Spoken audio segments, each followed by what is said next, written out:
And that's it. That is all that I've done in the last 12 months. So if I break it down, I broke it down to three. The total cost was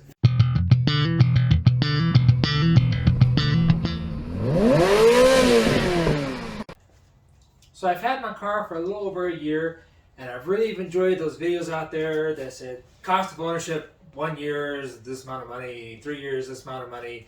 So I thought it'd be fun to do my own, tell you what it's cost me to run this car for about a year, and I can say that the result is nothing. Sort of. It cost me some money. All right, so I'm gonna run through the numbers, and I'll put a little tally up of how much this cost.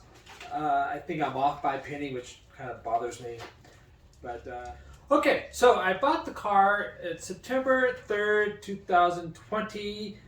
Selling price was $68,000. The first thing I did was get insurance. Insurance is $1,678 a year. Took it to Jiffy Lube, got emissions checked, $30. Then I had to get the car registered with the state licensing fees. That was $6,213.61. Then I got cool personal license plates. Please comment below why I think it's cool. So now it's time for the first oil change. And then the oil changes, the fluids were $273.31 for the oils and filters. And then Euro was an additional $45. And then I paid somebody I knew $150 to kind of help me through the process. And that was real nice of him. So then got that out of the way. All right, so now I can start driving the car. And then I started noticing little cosmetic flaws. And this was never meant to be a garage queen, but there's these tiny little things like, okay, if I just clean this and touch up this, and then the car will be fine, and I won't have to touch it anymore. Noticeable was a big rock chip in the front bumper. Okay, everybody came look at the car. There are 2 points that they always, two issues they always pointed out with that rock chip. Oh, what a beautiful car, except for that rock chip. All right, I'll fix the rock chip. While I'm there, it had some little chips here, little chips here, little chips here. Okay, I'll do this and this and this. Okay, then it'll be perfect. All that cost me $1,300 to touch up all the paint.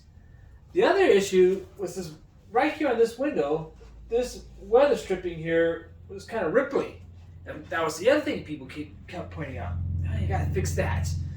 Okay, I'll fix that. Well, I searched online, and I don't know if I could have found this, that the online was a little hazy of what this exactly was, so I went and just got the whole corner panel at a recycling yard that came with this. That was $250 for this. Well, then I had to pay somebody to put it in. That was $150. Interior light cover. I was driving with my brother and I touched it and it fell off. It looked like somebody had wedged paper to kind of hold it in place. Well, I don't want my Ferrari held in place with paper. $275 for that. Okay, just a few more things and the car would be perfect.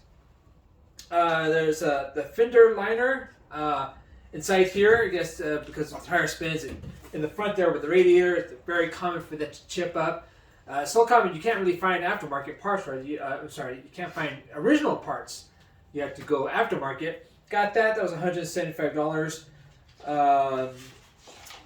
The door latch inside the door was cracked. A little guardrail thingy. So I replaced that. So that was $126.61.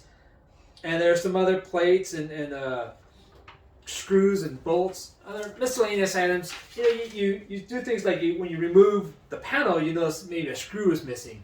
With these websites, you can buy everything. So I was okay, I'll just replace this screw, replace this bolt, and various charges with those. So all those I didn't have to do, but I thought, okay, just these little things here, and the car would be perfect. So I had the paint done. And then it had a ceramic coating on it before I got the car, and so because they repainted the front bumper, they painted over that so that I didn't have that protection anymore. And then here, these line, they get a lot of rock chips in these wheel wells. And so I went and got a clear bra put in, plus some other clear bra, touches here and there throughout the car. And that cost me, it was only $525.53, so that wasn't bad. I was happy with that. Then the radio, the stock radio on this thing's horrible, but somebody replaced that one, but it was an old radio. So I replaced it with a Bluetooth, and that was $149.95, put it in myself. When I went I got the paint done and the clear bra in the same 2-week period. I picked it up from the paint shop, took it straight to the clear bra shop, and from there I took it home. The day I took it home, it was raining, and there was a lot of gremlins that showed up. The windows would go up and down on their own, and the doors would lock on their own.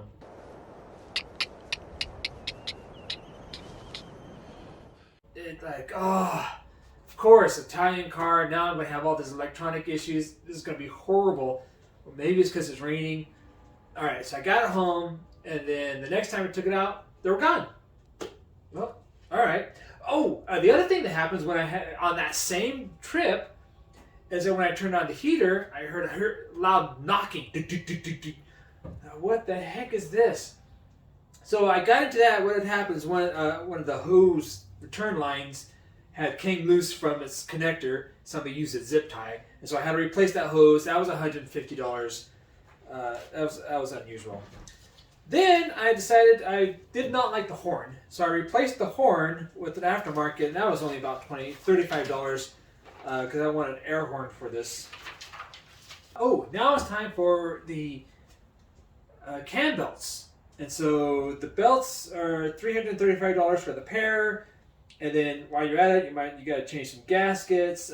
Oil filter is $45. Gaskets were $26.